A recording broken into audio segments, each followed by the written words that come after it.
Good evening, I'm Ian Hannamansing. Tonight, the latest coronavirus variant is here in Canada.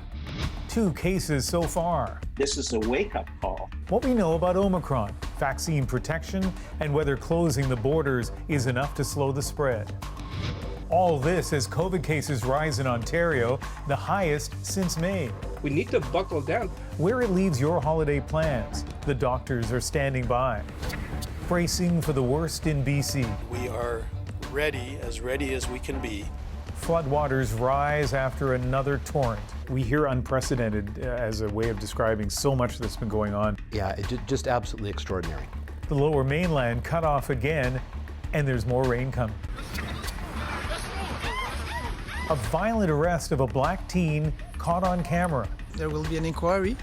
This is The National. Scientists have yet to unravel the mysteries of the latest coronavirus variant of concern, but one thing is clear. Omicron is here in Canada with 2 cases confirmed so far. The number is almost certain to grow both here and abroad, especially as the world is looking more closely. The urgent focus for governments and public health institutions now, tracking the variant and trying to slow its spread. Rafi Boudjikanian begins our coverage tonight with what we know about the Canadian cases. Canada's first known cases of the Omicron variant, 2 travelers who arrived from Nigeria, currently self-isolating. Now, Ottawa Public Health is asking anyone who's recently been to some countries in Africa and their close contacts to self-isolate and seek testing even if they don't have symptoms. For those at Ottawa's airport, not reassuring. And they don't even know very much about this variant. This is the frightening thing. Early data suggests Omicron could be more transmissible and might be better at evading immunity acquired by earlier infections or vaccines, but it's far too early to tell. While it's important not to underreact to this news, it's also important not to overreact because we still don't have a lot of information about whether this variant actually is more dangerous than the variants that we've already dealt with. The Public Health Agency of Canada says it has monitoring in place to detect new coronavirus variants, working closely with provinces, and so far, Omicron has not proven difficult to detect. One good thing about this variant, it appears that the standard PCR tests can actually pick up a marker of this variant. This is just 2 days after Canada announced a ban on travel from countries in southern Africa. Experts say the best case scenario is that such restrictions buy time. Focused travel restrictions are not really going to be the most helpful tool in a situation like this, especially when there is more widespread infection globally, which is exactly what we're seeing. An important strategy for this or any new variant lies beyond Canada's borders, according to World Health Organization advisor Dr. Peter Singer on Rosemary Barton Live. This is a wake-up call to vaccinate the world. And frankly, we've had a lot of wake-up calls, and we should stop sleeping through the alarm. Whatever impact Omicron has will likely become clear as winter drives more activity indoors, and with COVID cases in Canada already rising. Rafi Boudjikanian, CBC News, Ottawa. Just like in Canada, around the world, border restrictions are slamming into place, testing ramping up. But as Magda Gabrisalasa shows us, the Omicron variant is already a step ahead. It was scary. This traveler was flying back to the U.S. from South Africa as news of the new variant spread. We were concerned if we were going to be able to come back home. But Omicron has already traveled far. The Netherlands confirming 13 cases from passengers on flights from South Africa. This variant is spreading around the world. More than a dozen countries have cases, including the UK, Italy, and Australia. While some nations put more safety measures in place, we will require anyone who enters the UK to take a PCR test. Others are going further. Israel is banning all foreign travelers. Morocco is stopping incoming flights, and the Philippines is adding European countries to its travel ban list. Inevitably, it will be here. Starting Monday, the U.S. will ban travelers from South Africa and 7 other African nations. Health officials say to buy time.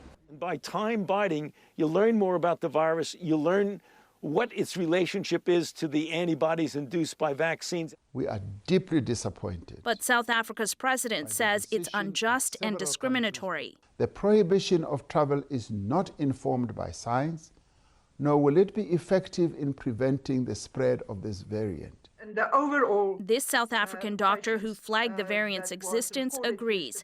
She says the variant is showing up with mild symptoms like fatigue in younger people.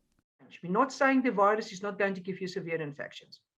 Okay. But the whole hype out there doesn't make any sense. Meanwhile, pharmaceutical companies are working to see if their vaccines will hold up against the new variant. If not, Pfizer and Moderna say their formulas can be tweaked and ready to go early next year. Magda Gebre-Selassie, CBC News, Washington. Let's bring in infectious diseases specialist Dr. Zane Chagla, who's in Mississauga, Ontario. And Dr. Chagla, I know I've just heard from so many people who have questions on this. And two of the key ones is whether we know if Omicron is more transmissible and whether it makes people sicker. Do we have answers at this point? Yeah, from the transmissibility standpoint, there's still a lot to be desired in terms of the information we're getting. But I think the initial descriptions in South Africa, particularly seeing growth in the Gauteng region, but also around South Africa, is a little bit concerning that it is outcompeting Delta. Now, case numbers are low, so it's not totally clear whether or not it's just a large population of certain people that are linked, or this is really wide-scale transmission.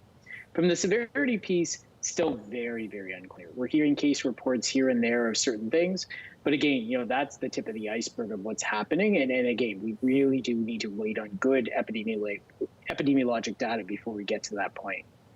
And here's another very common question, and that is, do we have any indication whether this variant could be vaccine resistant? Yeah, obviously, this is the question people are looking at. It's important to remember, the immune system is incredibly complex, and it's not as simple as being an on-off switch. So, again, this is being evaluated amongst individuals who are having breakthrough infections and individuals in general. We'll get better numbers in time, but I would suspect, again, that the breadth of the immune system would mean there would be some effects from vaccine. It just needs to be confirmed. All right, Dr. Chagla, stand by. We'll come back to you along with Dr. Susie Hoda later in the program. No problem. Even before this new variant was identified in Canada, COVID cases were trending upward. Ontario and Quebec providing a lot of that momentum.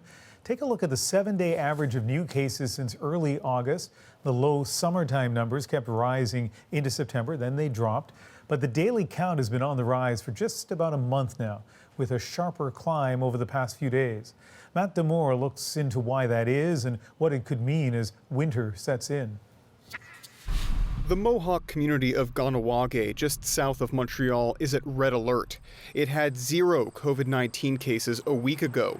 Now it faces 22 cases, including some among 4- and 5-year-olds, with dozens of people in isolation. This is in line with what we're seeing happening throughout Quebec. Numbers, weekly averages have increased almost doubling. We do expect there to be an increase in cases. Late this week, Quebec reported its highest daily case numbers since May. Today, Ontario did the same. Both provinces recently softened restrictions.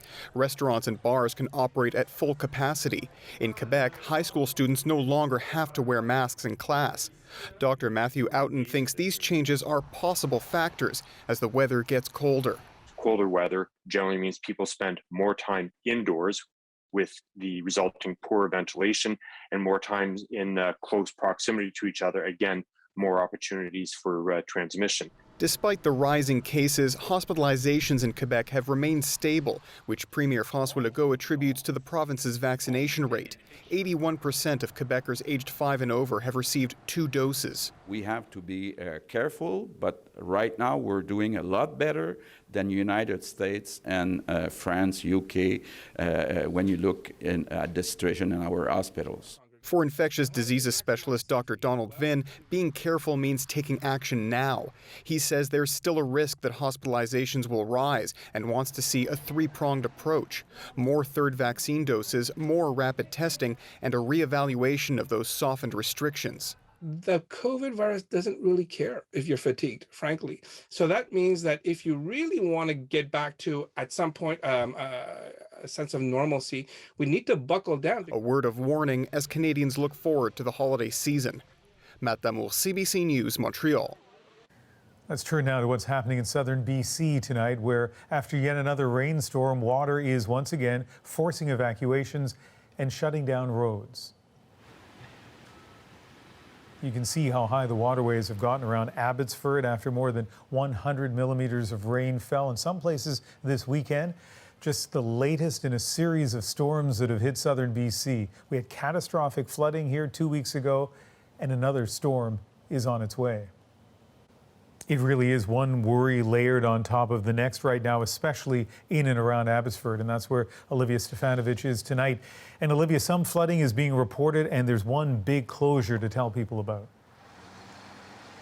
Ian, a portion of the Trans-Canada Highway, Highway 1 between Abbotsford and Chilliwack, is once again shut down tonight. Police are redirecting traffic after parts of the roadway became flooded this afternoon.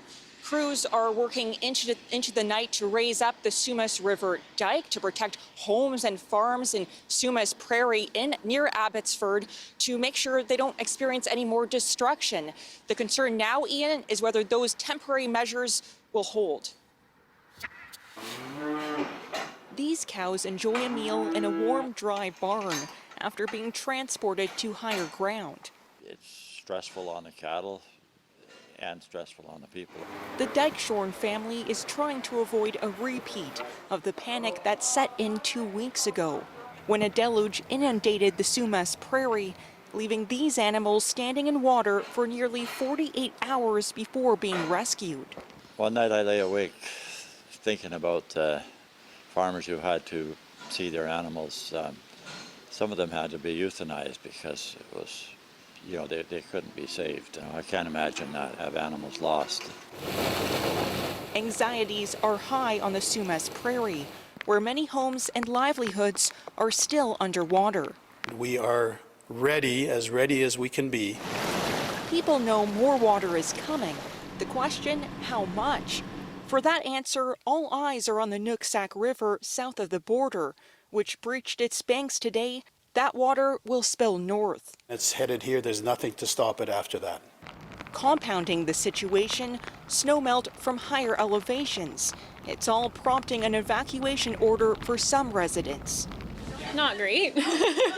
Yeah, it's hard not knowing what's going to come, but you just kind of have to take it one day at a time.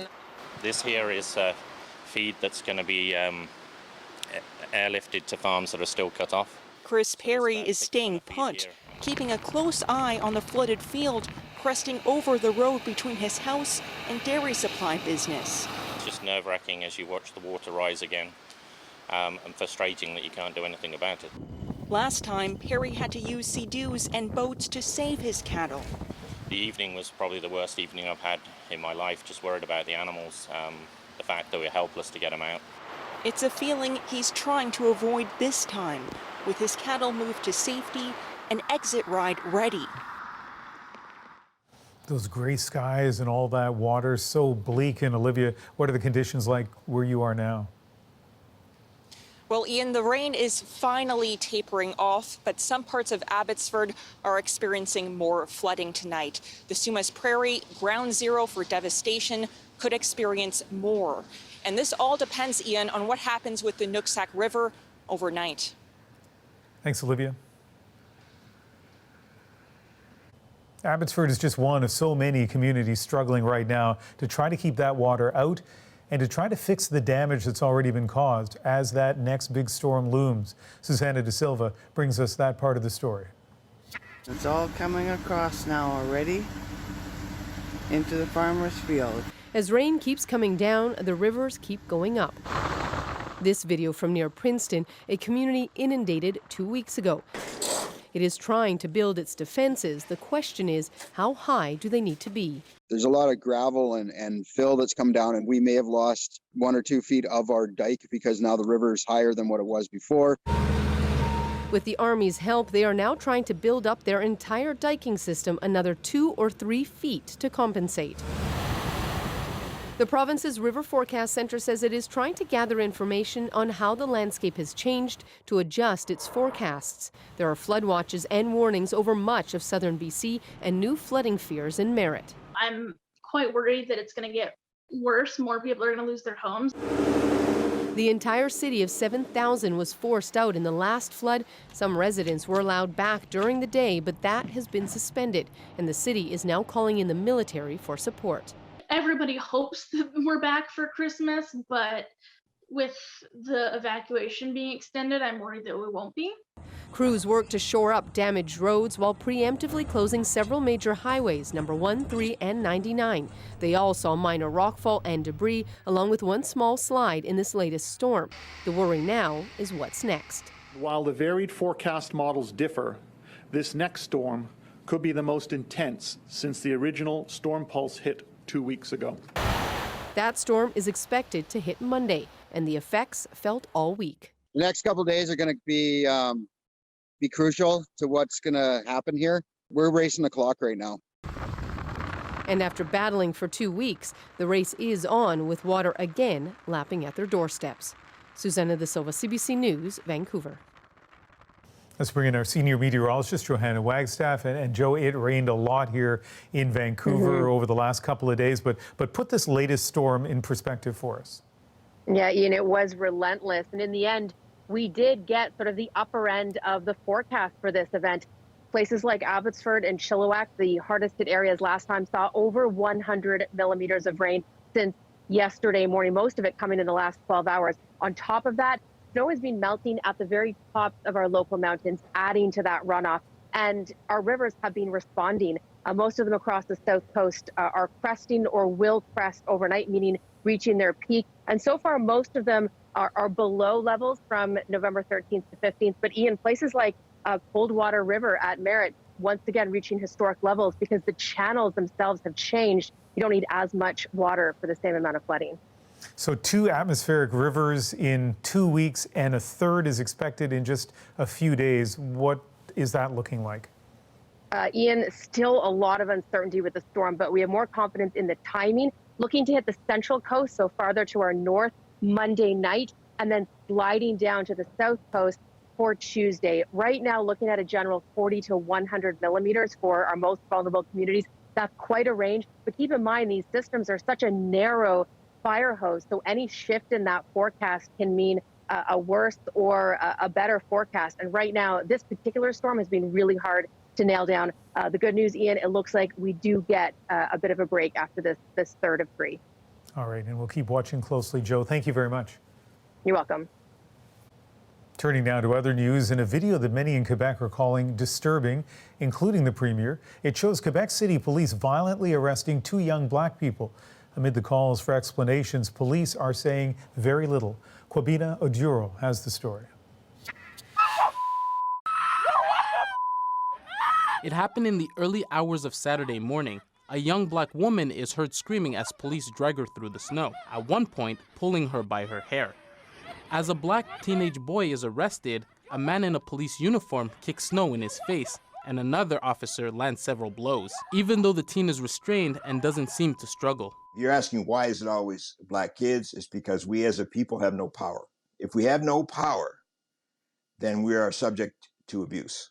Quebec City police give few details. The incident began inside a licensed business. By the time police were called, the teen was outside. No reason was given for the arrest. No matter the circumstances, the police crossed the line, says a defense lawyer. And he's not moving, and he's not even protecting himself. And we have another person on him using a certain force, hitting him, throwing snow on his face. He is among those calling for a wider independent investigation. Lack of accountability, unions protecting anybody for any reason, and weak leadership. Pro boxer Eric Martel Baouli calls the boy his protege. He didn't witness the arrest, but posted the video and said he was shocked to see it. Yeah, he was a good kid. It's always happy and very dedicated for boxing and for the sports in general. And I love this kid. Quebec City Mayor Bruno Marchand promised the city would get to the bottom of what's shown in the video he calls troubling. There will be an inquiry, and that will tell you the result of this inquiry. Quebec's premier and his public security minister both said the video was difficult to watch, but they won't comment further until the investigation is complete. For now, it's Quebec police doing an internal investigation. They say the officers involved that night are currently off duty. Quobino Duro, CBC News, Montreal. In Montreal, the Canadiens have fired 3 of their top executives, the biggest one, General Manager Marc Bergevin. His dismissal comes months after the Habs made it to the Stanley Cup final, but the team has not been doing well this year. They've won just 6 games, though one of those was last night against the Pittsburgh Penguins. Bergevin had been with the Canadiens for 10 seasons. A Vancouver woman who kept some cherished belongings in a storage locker discovered the facility wasn't as secure as it seemed. Her keepsakes were stolen in a break-in. She's not alone. It's a growing problem during the pandemic. Erica Johnson explains in this Go Public investigation. When Tina So moved from Hong Kong to Vancouver 2 years ago, she brought with her some large artwork and family heirlooms, chose Sentinel Storage for safekeeping. I thought maybe it's a good, sensible place to put our family valuables. She trusted Sentinel's security, widely touted. But when she went back in August, only empty boxes remained. I was shocked. I double-checked the door number. I thought I entered some people's locker. There was no sign of forced entry. Access records show no one had entered her locker. And despite security claims, the police constable investigating told her the company has no video surveillance of the theft. That disappointed me a lot because everywhere I see is this 24-hour surveillance that customer can trust us. Theft at storage lockers is on the rise in this pandemic economy. This security expert says theft attempts at storage facilities his company monitors have gone from 135 last year to almost triple that in the first 10 months of this year. The attempts are very often. It happens a lot. Every week we have several. Online reviews have plenty of people reporting theft at various storage companies, saying management did not help at all, was indifferent, and it was extremely difficult to get answers. Sentinel Storage is owned by Storage Vault, a company that recently bought up smaller companies and is now the biggest player in the industry. No one would give Go Public an interview, but in a statement, a spokesperson for the company said it was sincerely sorry about the loss and that security is fundamental to its service. The company told Tina So she can file an insurance claim up to $5,000 if she provides receipts. But the stolen artwork far exceeds that value, she says, financially and personally. She says she's heartbroken and is losing hope. She's offering a $5,000 reward to anyone with information, hoping to crack the case of the not-so-secure self-storage. Erica Johnson, CBC News, Vancouver. And if you have a story to share or a tip you'd like Go Public to look into, you can email them directly, gopublic@cbc.ca. With the first confirmed cases of Omicron now in Canada, there's still so many questions about this new variant. A lot of unknowns, which is the reason why we're all over this, but we want to give us some time to really fill in the blanks of what we don't know right now. Up next, our panel of doctors explain what we do know and how it could affect our lives. Plus, the floods in BC have upended lives and supply chains. We've had to completely redesign and repivot everything. Anything that moves east and west just really had to find a different way to get where it's going. Coming up, the extraordinary efforts of truckers to keep the goods moving. And a little later, an Inuit artist brings his unique musical mashup to the symphony. We're back after this.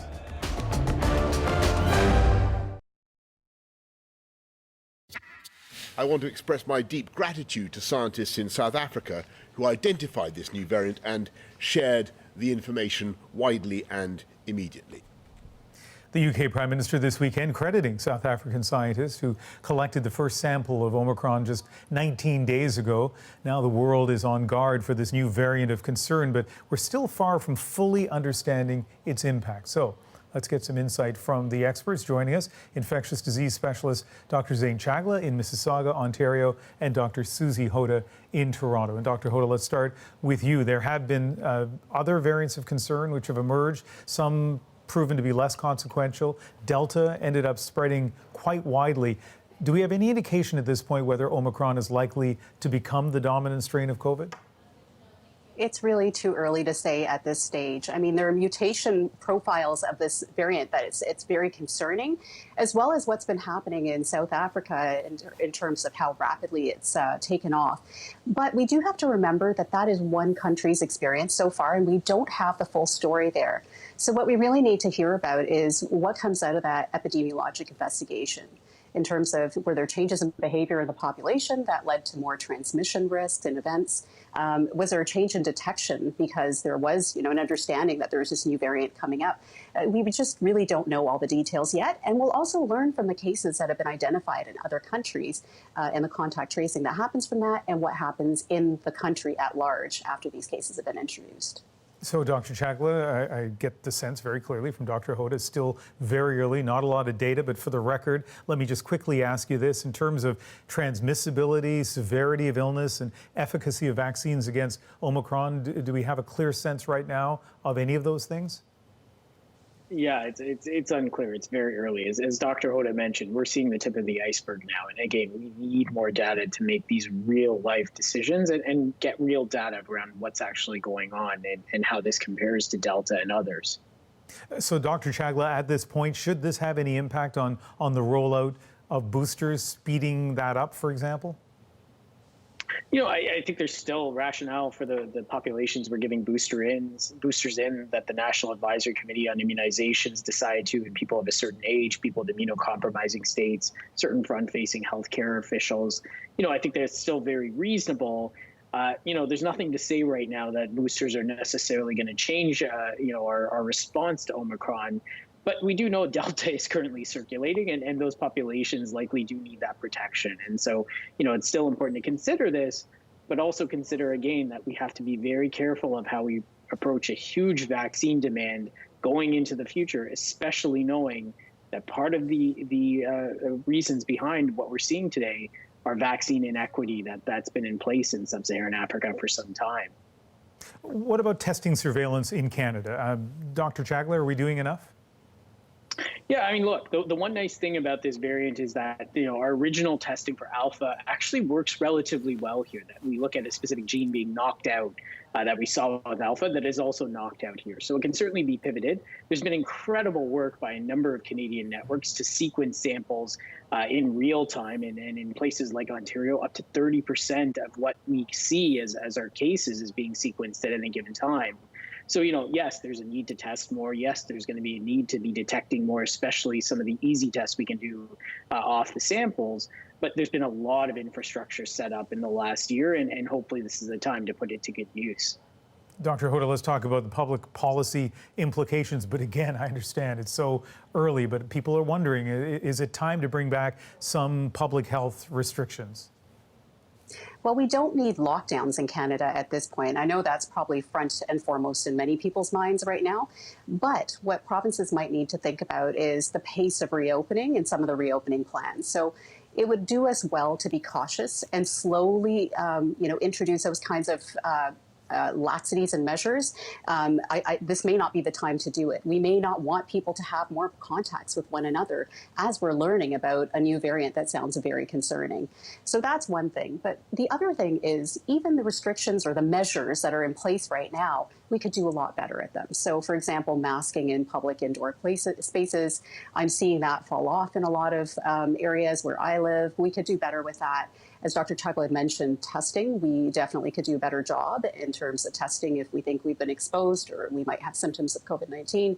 So I think we can enhance those. And again, as Dr. Chagla had mentioned, vaccine is really critical here. I completely agree with his statements that we don't really know what the effects of vaccines will be with this new variant, but we do know how well they work with Delta. And it's going to be very unlikely that we'll get no protection from vaccines, even with the new variant. And Dr. Hoda, finally, I'm asking a lot of experts like you this question based on all you've read and your expertise. How worried should we be tonight? I think we should have a healthy dose of concern on this one. The number of mutations we're seeing are concerning and where they're located are concerning. What we really need to see is how does this actually behave in real life with people and within our environment. So I would be concerned, not panicked, but concerned about what's happening with this variant. Actually, Dr. Chagla, one last question. This is the time of office parties, a lot of social gatherings. What should we be keeping in mind as we gather inside? Yeah, look, this is a good time. It's very different than December of 2020, but I think we just need to be cautious, right? So do things relatively small, make sure people are vaccinated particularly, and use it as a time to encourage vaccines, make sure people don't show up sick, use spaces that are well ventilated, use masking where it's appropriate. But, again, it's not the time to necessarily take everything off the table. Just move forward cautiously and use the measures we've been using this whole time. All right. Dr. Chagla, Dr. Hoda, thank you very much. No problem. Thank you. The Omicron variant is again putting the focus on our borders and measures to try to keep COVID out. Canada Border Services has found hundreds of fraudulent COVID test results and vaccination certificates. Julia Wong shows us what's being done.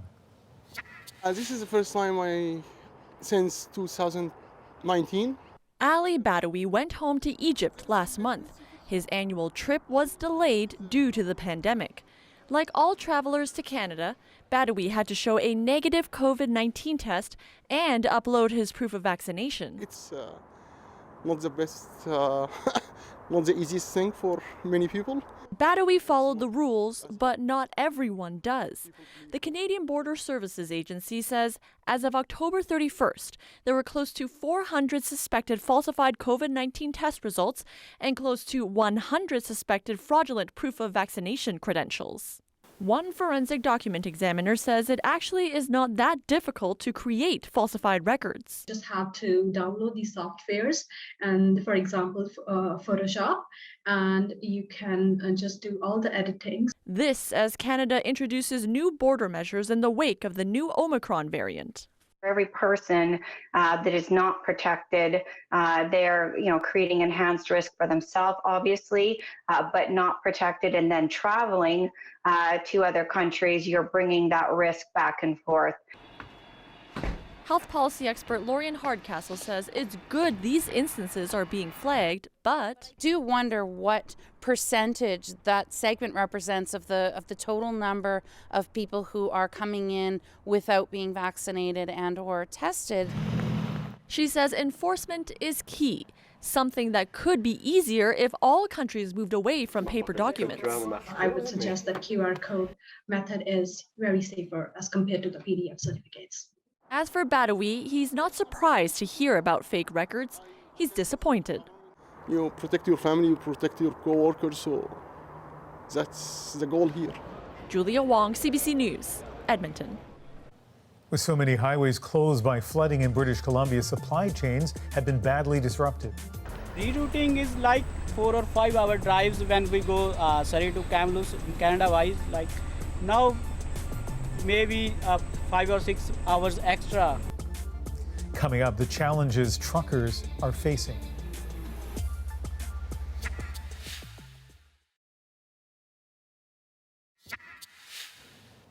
In parts of southern British Columbia tonight, the flood watch continues. Crews have been shoring up vulnerable spots as the heavy rains continued. This is a region still saturated and still grappling with those historic floods of 2 weeks ago. Some neighborhoods have already been given new evacuation orders. And once again, all 3 major highways between BC's Lower Mainland and the rest of the country are closed. Take a look at this map. Parts of Highway 5, the Coquihalla, badly damaged by slides and flooding 2 weeks ago, remains blocked. As a precautionary measure, Highway 3 between Hope and Princeton was shut down yesterday.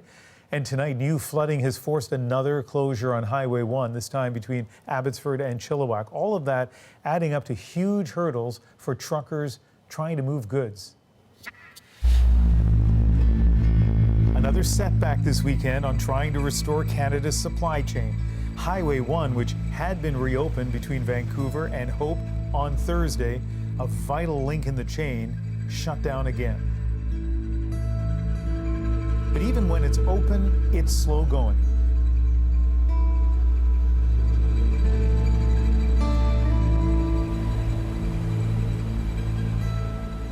This was the scene at a truck stop in Hope Thursday evening when one east-west route was still available.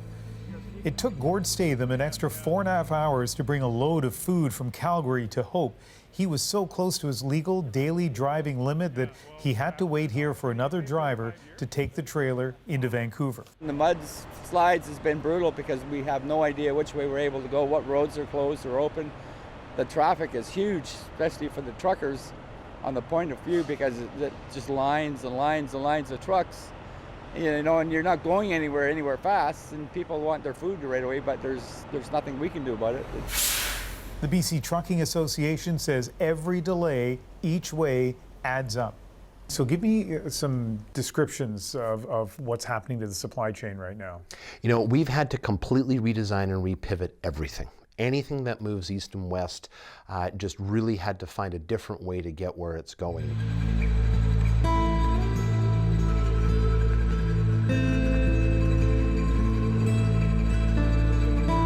The scope of the road rebuilding is staggering.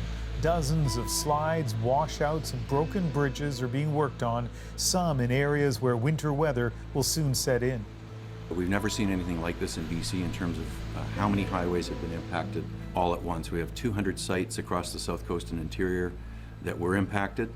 Some of these highways are vital for the movement of essential goods. And so, south of the border beckons, an alternate to get between the coast and the BC interior. The U.S. government has taken away some of the red tape, but again, it all adds time. The reason I go through U.S. because the loads must go, but the roads are closed right now, and I went 2 days ago, and it takes me from Calgary to Vancouver around 17 hours. We're working less because you have to slow down everywhere, snow. It's crazy. If you go through all the way through the Canada, going to Calgary, it's just trucks. Rerouting is like 4 or 5 hour drives when we go Surrey to Kamloops, Canada-wise. Like now, maybe 5 or 6 hours extra.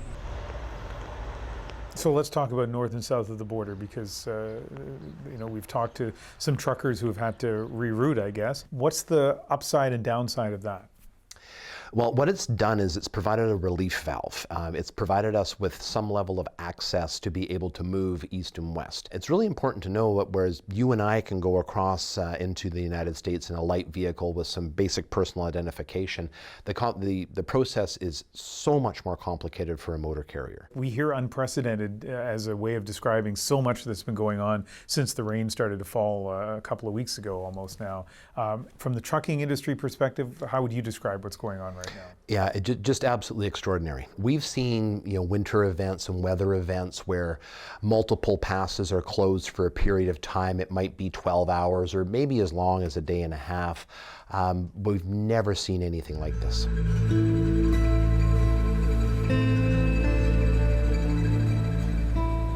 Gord Statham says it has been an anxious time for his customers. Yeah, people were phoning like hours ahead of time, see where we're at, where the truck's sitting, or if it's available, when it's going to be here. And all we can tell them is, like, when we hear that, you'll be the first to know when the truck's there. And when you do arrive? Oh, they're really happy to see us because we got it there. Yeah. Statham is back in Calgary. He's supposed to be heading to Vancouver tomorrow if Highway 3 reopens, but tonight the provincial government says there's no estimate when that might happen. A major human rights group in Russia could soon be banned by the country's highest court. Up next, why the Kremlin is trying to silence them and their attempts to expose a dark chapter in Russia's history. Plus,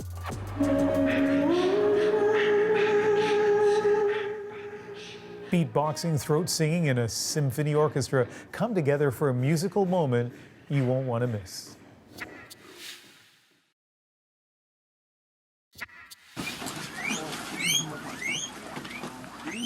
Peru's president inspecting damage from a magnitude 7.5 earthquake. At least 75 homes were destroyed and more than 80 others left unstable. No deaths have been reported. 3 people did suffer minor injuries. The Kremlin has asked Russia's Supreme Court to ban the country's premier human rights group. International Memorial began in the late 1980s to shed light on the atrocities under Joseph Stalin.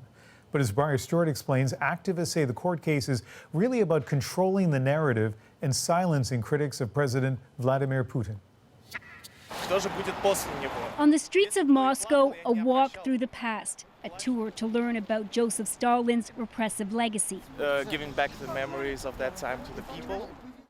Back then, hundreds of thousands came to mourn. Today, Stalin is remembered for his brutal dictatorship and the millions who were murdered or died in Gulag work camps. Sergei Krasnoselsky was just 5 when he was in the crowd for the state funeral. Now he's on a guided tour, which may be one of the last ones done by the human rights group Memorial. The rest of the world is learning from the past, he says, but in Russia, they're trying to forget it. For more than 30 years, Memorial, a renowned human rights organization focused on those persecuted in the past and today. The group is now under threat itself from the government. There's only one word for this. They're bastards and crooks, one of its employees said. Russian authorities are trying to shut Memorial down and have taken the organization to court. This week, a few hundred of its supporters showed up at a hearing. Memorial is accused of violating foreign agent laws and supporting terrorist activities because it publishes lists of political and religious prisoners. Even though Russia has seen a brutal crackdown on opponents and an increase in politically motivated arrests in recent months, the move to try and close a vitally important human rights organization has stunned Memorial supporters and many members of the public. It's written where he was born and when. Particularly those who helped find out about their own family history with Memorial's help. This was very emotional because it's everything what left from my grandfather. Alexander Korobotchkin's grandfather was a pilot who was arrested and shot in 1938, and his other grandfather was sent to the Gulag. I sent letter everywhere. Each place where I thought that I can find answer, and I couldn't.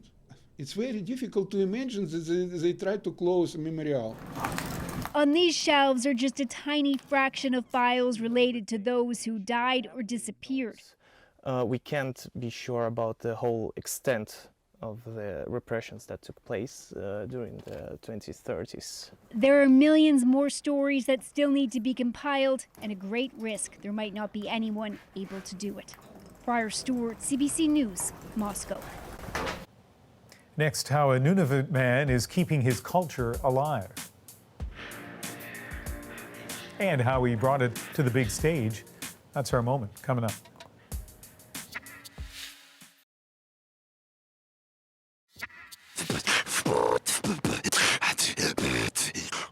That is called throat boxing, a combination of throat singing and beatboxing, and it's become a hit. Inuit musician Nelson Tagona found his voice with this unique hybrid, and now he's taking it to a big stage, a performance accompanied by the Regina Symphony Orchestra. And that's our moment.